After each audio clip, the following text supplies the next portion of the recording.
আমায় নিয়ে আমার বাবার স্বপ্ন ছিল বড়, বলেছিলেন জীবনটাকে ফুলের মতো গড়ো। বাবা তোমায় স্পর্শ আমায় করলো মানুষ এ জামানায়, বাবা তোমায় স্পর্শ আমায় করলো মানুষ। পরিকাঠামোগুলো বা বৈশিষ্ট্যগুলো হলো দিনী শিক্ষার সাথে সাথে দুনিয়াবী শিক্ষা।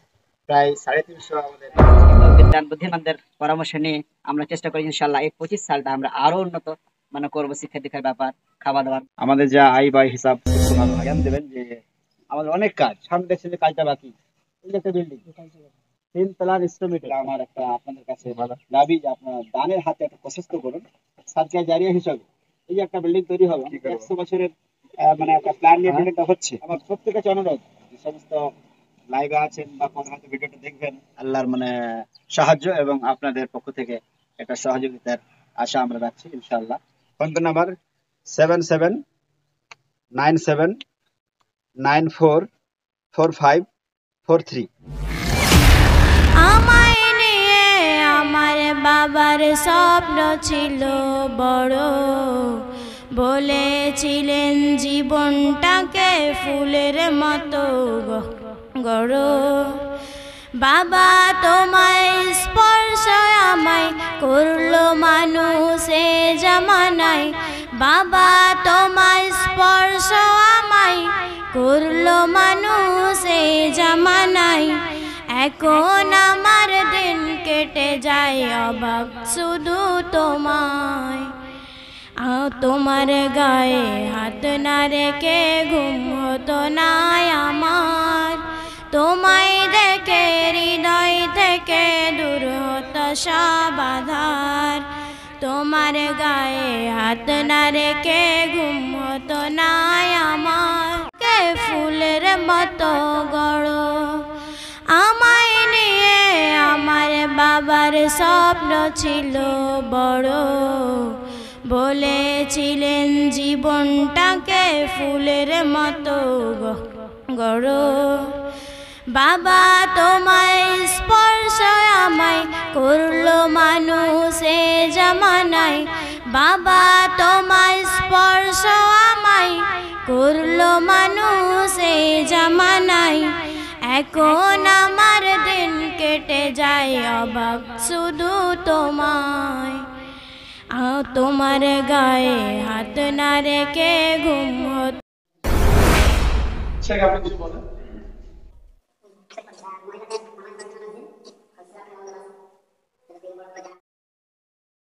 তোর গুনা দিন ফুরাইয়া যাবে, জৈবনে লাগবে ভাটি। ওই যে দেখো ডাকিতেছে তোমায় কবরের মাটি। হাত বাকি চোখের মোলাকাত বাকি। আমি আপনাদের জন্য দোয়া করি, আল্লাহ আপনাদের সুস্থ রাখুক, ভালো রাখুক। আল্লাহ আপনাদের মাদ্রাসাকে কবুল করুক, বলুন আল্লাহুম্মা আমিন। আল্লাহ যারা মারা গেছে তুমি তাদের কবর শাস্তিকে মাফ। তোর গুনাহ দিন ফুরাইয়া যাবে, জৈবনে লাগবে ভাটি। ওই যে দেখো ডাকিতেছে তোমায় কবরের মাটি। হাত বাকি চোখের মোলাকাত বাকি। আমি আপনাদের জন্য দোয়া করি, আল্লাহ আপনাদের সুস্থ রাখুক, ভালো রাখুক।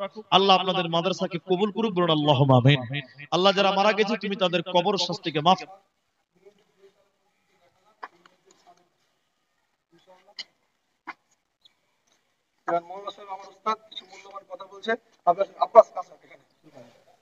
আসসালামু আলাইকুম। আহমদুল্লাহ সাল্লাল্লাহু রাসূলিল কারীম। আল্লাহর হাজার শুকরিয়া যে আমরা অত্র এলাকার পিছিয়ে পড়া মানুষ, অত্র এলাকার ছেলে মেয়ে এবং অত্র এলাকার মানুষকে দিনী শিক্ষার সাথে সাথে দুনিয়াবী শিক্ষা, সবগুলো প্রতিষ্ঠান যত আছে এদেশে সবই লক্ষ্য হলো দুনিয়াবী শিক্ষা। আর আমরা দুনিয়াবী শিক্ষার সাথে সাথে দিনী শিক্ষা নয়, দিনী শিক্ষার সাথে সাথে দুনিয়াবী শিক্ষা উভয় শিক্ষায় শিক্ষিত করে আমাদের দেশ সমাজ জাতির মহিলারাকে গড়ে তোলার জন্য একটা প্রতিষ্ঠান আমরা 2009 সালে স্টার্ট করেছি। 2009 সাল থেকে নিয়ে আজ 2025 শুরু হয়েছে। এই কয়েক বছরের মধ্যে আমরা যা আপনাদের দেখানো হচ্ছে তা আপনারা দেখলেন, এত কাজ আমরা করেছি। এখানে প্রায় 350 আমাদের বাচ্চি মেয়ে ছাত্রী পড়ে। এখানে 350 বাচ্চিতে প্রায় 20 জন শিক্ষক আমাদের। আমরা খুব একটা টার্গেট নিয়ে চলি যে একটা ক্লাসে একটা সেকশনে যেন 20-র উপরে বাচ্চা না থাকে, কারণ একটা টিচার 20 বেশি বাচ্চা হলে তার ওভার হয়ে যায়, সঠিকভাবে শিক্ষা দিতে পারে না। তাই আমরা 20 জন শিক্ষক ছাত্র ছাত্রীর পিছনে একটা টিচার আমরা মোটামুটি এই সিলেকশন করেছি। আর আমাদের বন্দোবস্ত অনেকগুলো পৃথিবীর অনেকগুলো দেশে নিজামিয়া মাদ্রাসা আছে, তাদের শিক্ষা দীক্ষার পরিকাঠামো আছে। আমাদেরটাও নিজামিয়া মাদ্রাসা, আমরা কিছু পরিকাঠামো তৈরি করেছি এখানকার। আমাদের পরিকাঠামোগুলো বা বৈশিষ্ট্যগুলো হলো যে আমাদের সকাল 7টা থেকে নিয়ে 11:30 পর্যন্ত এটা ক্লাস হয়, এবং 11:30 পর আজান, গোসল, স্নান, নামাজ, তারপর খাওয়া দাওয়া, কিছুক্ষণ রেস্টের পর আবার আসরের সালাতের পরে আমাদের আবার টিউশন কোচিং ক্লাস শুরু হয়। সকালে আমার 20 জন শিক্ষক পড়াতে আসেন, বিকালবেলায় 16 জন টিচার এখানে পড়াতে আসেন। ওনারা মাগরিবের অন্তত 15 থেকে 20 মিনিট আগেই আমাদের ছুটি হয়ে যায়। তারপর মাগরিবের সালাত, তারপর ফের 6টা থেকে নিয়ে রাত 9টা পর্যন্ত একই রকম, মানে মহিলা টিচারদের তদারকিতে আমাদের হস্টেলে যত বাচ্চা আছে তার দেখাশোনার জন্য হস্টেলের ভিতরেই থাকে এরকম টিচার সংখ্যা বা আপা যারা বলি আমরা, তারা 8 জন আছে। 8 জন ওই সমস্ত বাচ্চাদের নিয়ে এই যে মসজিদটা আপনাদের দেখা হলো, সেই মসজিদে এরা রাত 9টা পর্যন্ত পরিষেবা দেয়। তার অল সাবজেক্ট পড়া হলো কিনা, কার কোনটা হয়নি, তা তদারকি করে পড়া কমপ্লিট হওয়ার পরে এসা নামাজ মেয়েদের লেট করে হয়। এই জন্য যে একটা সিস্টেম আছে বুঝে করে ঘুমানো, রাসূল সাল্লাল্লাহু আলাইহি ওয়াসাল্লাম এটা সুন্নাত।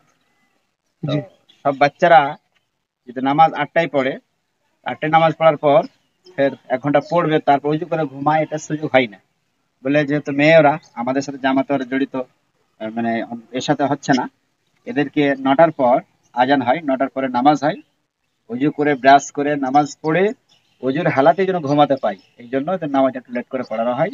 এরা যেন একটা সুন্নাতি পদ্ধতি নিজের পড়াশোনার জীবন থেকেও শিখতে পারে আর কি, উজু করে এদেরকে ঘুমানোর ব্যবস্থা করে দেওয়া হয়। এই প্রতিষ্ঠানের অনেকগুলো আরো বৈশিষ্ট্য আছে। আমাদের এটা সামাজিক প্রতিষ্ঠান। আমাদের বাচ্চাদের যেমন শিক্ষা দীক্ষার পেছনে খেয়াল রাখা হয়, তেমন তাদের স্বাস্থ্যের দিকেও আমরা খুব একটা খেয়াল রাখি। স্বাস্থ্য কিছু ভালো থাকবে সেটা আমরা চিন্তা ভাবনা করেছি। সপ্তাহে যে আমরা 7টা দিন আছে, 7 দিনের খাবার একটা রুটিনও করে দিয়েছি যে 4 দিন মাছ মাংস তাকে দেওয়া হবে চাহিদা মতো, এবং বাকি ডাল সবজি আরো বিভিন্ন ভাবে বাচ্চাদের চাহিদা মতো প্রতিদিন আমাদের বাজার করা হয়, বাচ্চারা কি খাবে বলে। তাদের খাবার ব্যাপারে, যেহেতু বর্তমানে একটা সময় এমনই চলছে, প্রতিটা বাবা মায়ের কাছে খুব আদরের বাচ্চা, এবং বাড়িতে অনেক লোকের মুখে গল্প শোনা যায়, আমার বাচ্চারা আজকে ভাত খায়নি, কেন খায়নি, একটু মাছ কিনে নিয়েছেই, মাংস করে নিয়েছেই, ওই বাচ্চাটা আপনারা এখানে দিয়েছেন। তা আমরা এই মেজাজটা খেয়াল রাখি যে ওই বাচ্চাটা, বাবা যেমন বলছে আজকে আমার বাচ্চাটা ভাত খায়নি, কেন সবজি ভালো হয়নি তাই, মাছ নেননি তাই, মাংস করিনি তাই। তা আমরা ওটা খেয়াল রেখেছি যে না, আমাদের বাচ্চাটা এখান থেকে পড়াশোনা করে, এখানে থাকার পরে মা যদি জিজ্ঞেস করে বাবা কি খেয়েছো, কেমন আছো, ও যদি বলে না মা তোমাকে ছেড়ে এসেছি তো তোমার মতো আমরা এখানে মা পেয়েছি, হ্যাঁ আমাকে মায়ের মতো সেবা পাই, মায়ের মতো খাবার দেয়, বাড়ির মতো রুচি খাবার পাই। অনেক হোস্টেল থেকে মেয়েরা আমাদের এখানে পড়তে এসেছে, ওরাও বলছেন না আমরা বাড়ির মতো এখানে খাবার পাচ্ছি।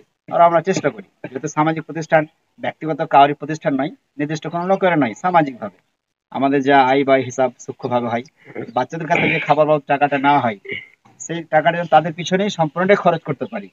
হ্যাঁ, এমনটা হয় যে কিছু মাসে হাতে কিছু টাকা বেঁচে গেল, তো ওদের রুটিন মাফিক খাবার দেওয়ার পরেও তাদের কিছু ভালো মন্দ খাবার তৈরি করেও খেলানো হয়। যেমন বাড়িতে অনেক সময় হয় না, আজকে একটা বাচ্চা বলছে আম্মা আমি আজকে এই সুজি বানিয়ে দেন আমাকে, বা আমাকে এটা দেন ওটা দেন আমি খাবো। ওই চাহিদাটা খেয়ালটাও আমরা এখানে রেখেছি যে ওদের মাসে বা 2 মাসে বা 15 দিন একবার প্রয়োজনে ওরা কি খেতে চাই কিছু একটু বানিয়ে ওদের যেন খাওয়ানো হয়। একথা বাড়ির যা পরিষেবা একটা বাবা মা তার ছেলে মেয়েকে দেয়, আমরা খাবার দাবার ব্যাপারে সেই পরিষেবাটা এখানে আমরাও দিই। এবং তার সাথে শিক্ষা দীক্ষা যেটা ব্যাপার, আসলে যেটা উদ্দেশ্য খাওয়া দাওয়া নয়, আসল উদ্দেশ্য হলো লেখাপড়া।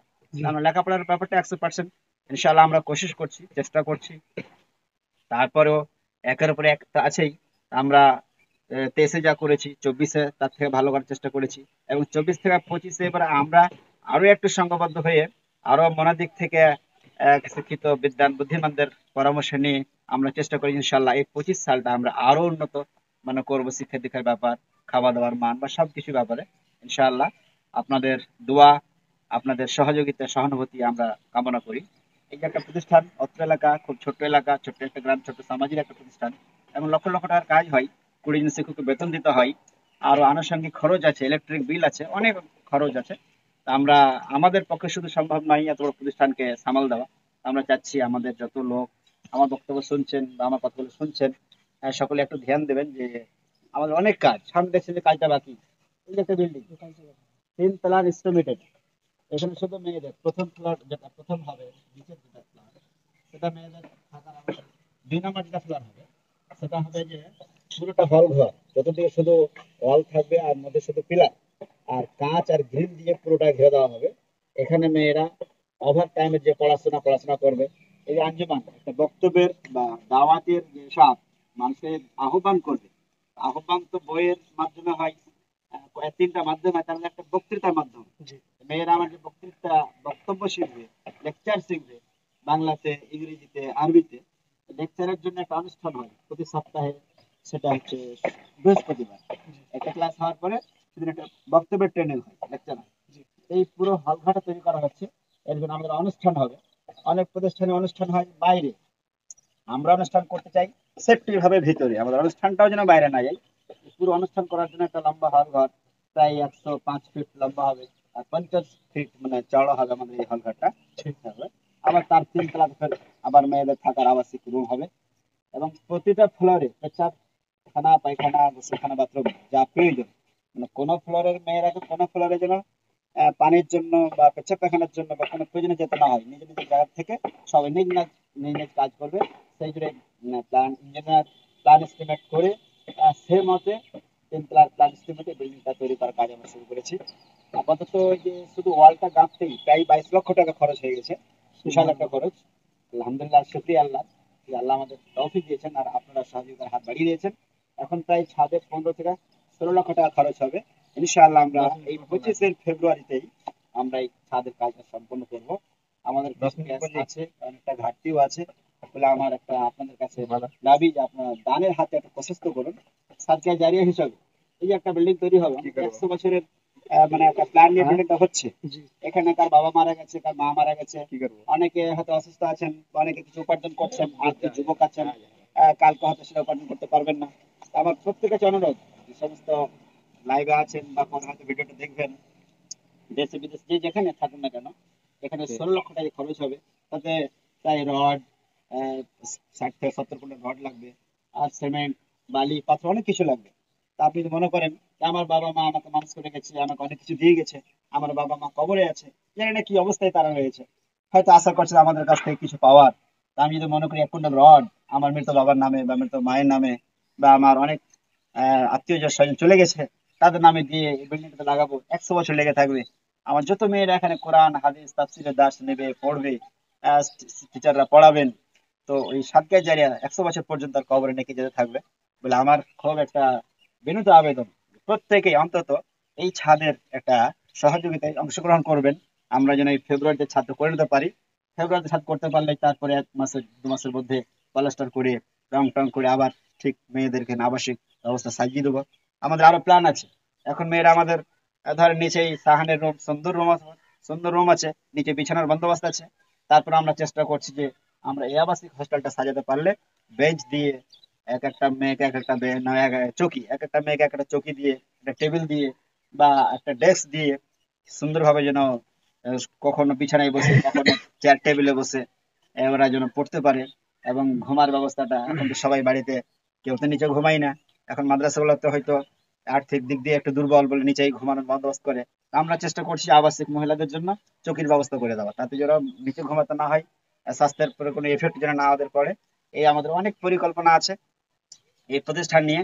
ইনশাল্লাহ আমরা এক এক করে পরিকল্পনাগুলো বাস্তবে রূপ দেবার চেষ্টা করবো ইনশাল্লাহ, আল্লাহর সহযোগিতা।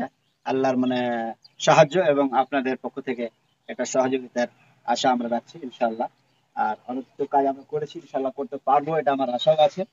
এখন পর্যন্ত যারা মাদ্রাসা দেখেছেন, হয়তো দূর থেকে অনেকে দেখেননি, তো যারাই দেখে তারা দেখে যে না সত্যি এই অল্প সময়ের মধ্যে যে কাজ হচ্ছে, নিশ্চয়ই একটা সততাই কমিটির আছে এবং সততার সাথে কাজ করছে। আর আমি খুব প্রশংসা করব যারা এই মাদ্রাসা চিনেন বা অত্র এলাকার যারা মানুষ, আমার দেশের যারা ছেলে যুবক দেশে আছে বা দেশের বাইরেও হয়তো কাজ কামের সূত্রে বাইরে গেছে, যারা হয়তো দেশের বাইরে চলে গেছে, সবাই কিন্তু এই মাদ্রাসায় সুন্দরভাবে সহযোগিতা করে। যারা বাইরে থাকে 1 বছর হয়তো 2 বছর বাইরে আছে, তারপরে মাদ্রাসা তাদের কাছে বাইরে নাই, কারণ তাদের যা দাম, তাদের সহযোগিতার হাত খুব সুন্দর করে বাড়িয়ে দিয়েছে ওরাও। তো আল্লাহর কাছে আমরা দোয়া করবো, আল্লাহ তুমি সেই ছেলেগুলোকে তুমি ভালো রাখো, ওদের আয় উপার্জনে বরকত দান করো। আমাদের দেশে ছিল অনেকগুলো ঠিকাদার, অনেকগুলো মিস্ত্রি আছে, অনেকগুলো সাপ্লায়ার আছে, এরাও আলহামদুলিল্লাহ এত ভালো ছেলে, এত সুন্দর যে এরাও বিভিন্ন ভাবে যে যেখান থেকে পারছে সহযোগিতা এখানে করছে বলে আজ আমরা কাজ এতদূর এগিয়ে নিয়ে যেতে পেরেছি। আমরা চাচ্ছি যে ইনশাআল্লাহ এরা সবাই, আল্লাহ তুমি এদের ভালো রাখো, এদের আয় উপার্জনে রোজগারে বরকত দান করো, এরা যেন আরো বেশি বেশি করে সহযোগিতা করতে পারে, আমাদের যা প্ল্যান পরিকল্পনা আছে তা আমরা যেন বাস্তবে রূপ দিতে পারি, শিক্ষা দীক্ষার মান ঠিক করতে পারি, খাবার দাবার মান আরো উন্নত করতে পারি, থাকার বন্দোবস্ত গুলো আরো যেন ভালো করতে পারি, এই আশা, এই দুয়ার আশা রেখে এবং সহযোগিতার আশা রেখে আমি আজকের মতো কথা শেষ করছি। আসসালামু আলাইকুম। বলেন ফোনে আপনাকে। আচ্ছা, আমার 77 97 94 45 43। ফোন নম্বর, ফোন পে নম্বর মাদ্রাসায় টাকা পাঠাতে হলে। মাদ্রাসার নিজস্ব অ্যাকাউন্টও আছে, অ্যাকাউন্টে তো আপনার ফোন পের ব্যবস্থা নাই। জি। হ্যাঁ, বাকি এটা আমার মানে নিজস্ব মানে ফোন ফোন পে নাম্বার, যেটা মাদ্রাসার স্বার্থেই, মাদ্রাসার জন্যই ব্যবহার হয় আর কি। এখানে পাঠালেই আপনাকে চেক পাঠিয়ে দেওয়া হবে এবং সেই টাকাটা মাদ্রাসার কাছে অ্যাকাউন্টে জমা হয়ে যাবে। Phone pay number 7797944543। এই দ্বিতীয় তলার খাদ্যের দিন আমাদের নিচে আমাদের ছেলেরা বক্তব্য দাও, এরকম দাঁড়িয়ে তখন ঘটনাগুলো খুব পড়তাম, নবীদের কাহিনী পড়তাম, তখন বলেছি আলহামদুলিল্লাহ এই মাদ্রাসায় আপনার মেয়েকে দেন। আমি শুনে যাই এটা আপনাদের ভালোবাসায়, আমি আপনাদের খিদমতে, আজকে আপনাদের খিদমতে আমি শুনে যাই কবুল আল্লাহ আমাকে করেছেন এই মাদ্রাসায়। এটা আপনাদের আমার আমার সাথে যিনি কথা বলবেন, কতগুলি শুনবেন, যারা লাইভে